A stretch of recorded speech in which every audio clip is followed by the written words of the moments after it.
First launched back in 1996, the Saxo VTR quickly became a favourite amongst hot hatch fans. Both the VTR and VTS were powered by a 1.6 naturally aspirated engine with 100 and 120 horsepower. What you see here though is far from the VTR that was released some 20 plus years ago.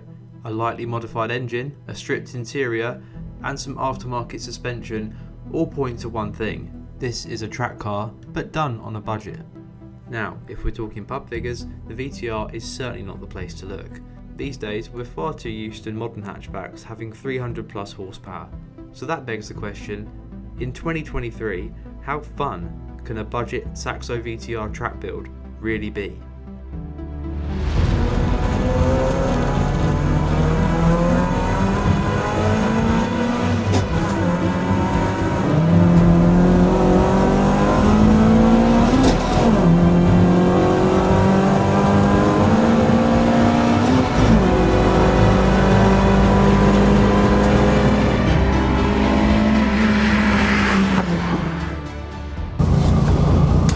Just the subtle nuances of driving a VTR track car is that it takes you, well, if you're a bit dense like me, a little bit longer than normal to buckle up into this.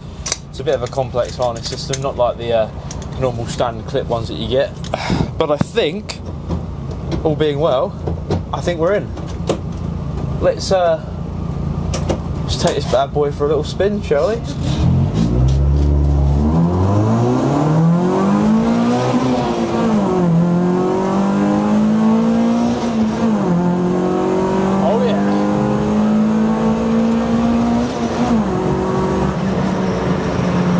So loud in here, straight away.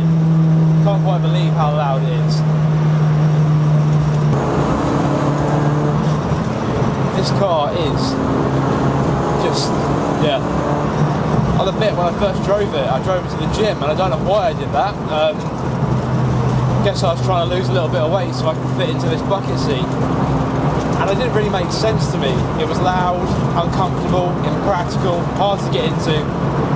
And I couldn't drive it above 30 miles an hour. Now I can drive it above 30 miles an hour, and I've got nothing but a grin on my face. It's only 135 horsepower. It's only a Saxo VTR. But when you drive it hard, I can't think of something right now that I'd be having more fun in. There's only a certain limit as to how fast or how hard you can drive on an open road, and for me this just ticks every box. It's exciting to the point that it, in a way, actually kind of scares me. There's nothing in here to protect me. I've got a cage, but other than that, there's really not a lot else going on in here. And it's just you, a little peppy, naturally aspirated, high revving engine, and the road. And yeah, it's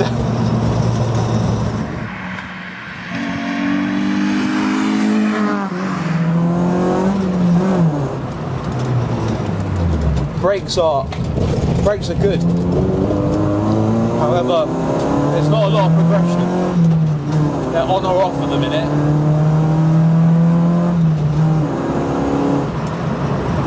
I'd probably like to see a bit more sort of progression on the brakes. So you're on, and then having said that, the more I push, the warmer they're getting. They're actually starting to get a bit better. It's probably the fact that it's got some quite aggressive pads in it. So they're slowly but surely coming to life with a bit of heat in them.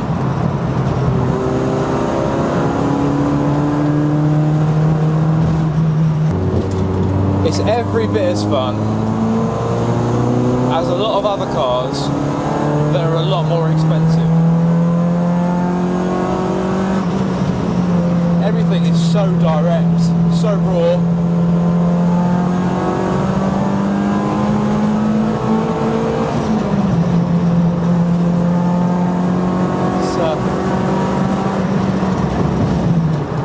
Only 135 horsepower, remember. Engine wise, it is virtually standard, the block is at least.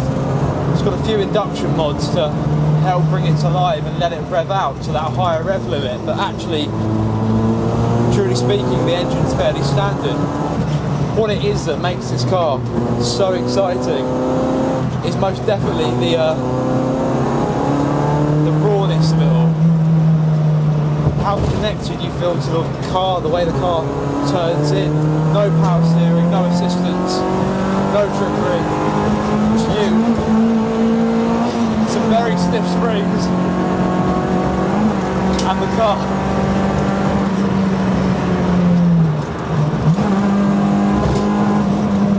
Oh man. Granted, it's not. It's a bit. How would you put it? It's not exactly the most plush car in the world. Neither is it full of technology and anything to help you. It's just you, the car.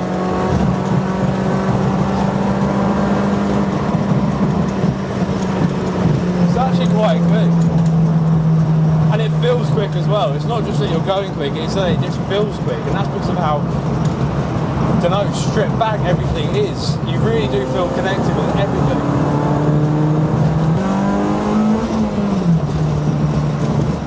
To benefit from a carbon sole sun strip, I know that much.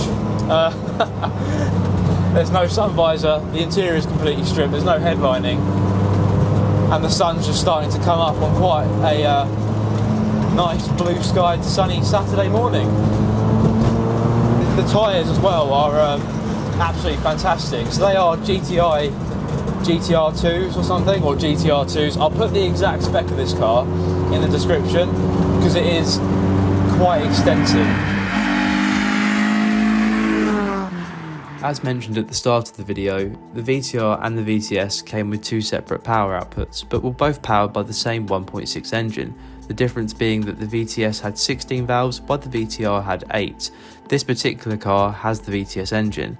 This is mounted to a 106 GTI gearbox, a Baker BM engine and gearbox mounts, a Sportex exhaust manifold, a Saxsport Scorpion decat exhaust which gives a lovely raspy noise, an enclosed induction kit, and this car retains the standard Saxo VTR 8-valve alternator setup.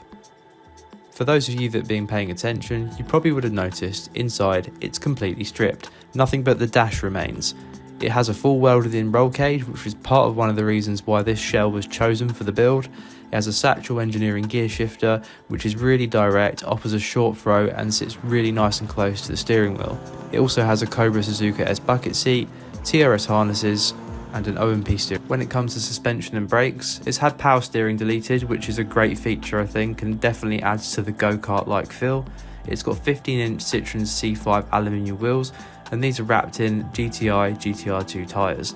There's Gaz coilovers which are wound up to their hardest suspension setting, so they're pretty firm, and underneath the car there's Vibratechics lower mounts and OMP upper and lower strut braces.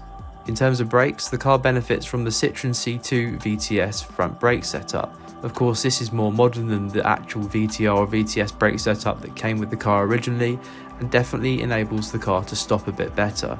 The EBC yellow stuff pads that are inside the brakes take a little bit of warming up to get them to their full potential, but they do offer quite a bit of bite once they're warm. There's hardly any play in the brakes, and that's thanks to some braided brake lines which are run throughout the car and a Peugeot 406 V6 master cylinder.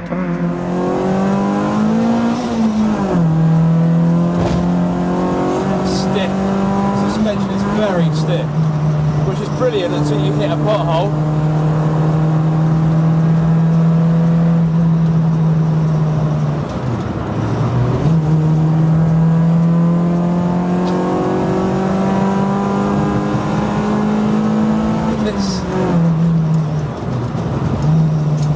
This is a good car.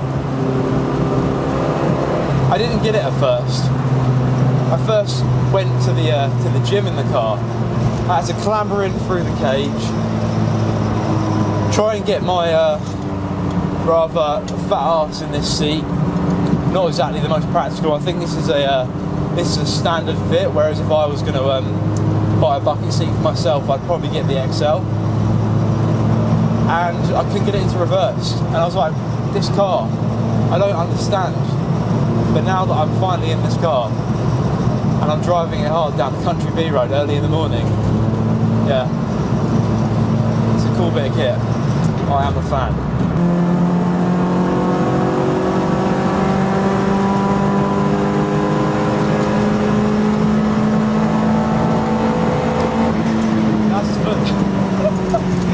That isn't fast enough, yeah, go in a car like this. That's fast enough. It's quick enough. It's fun enough.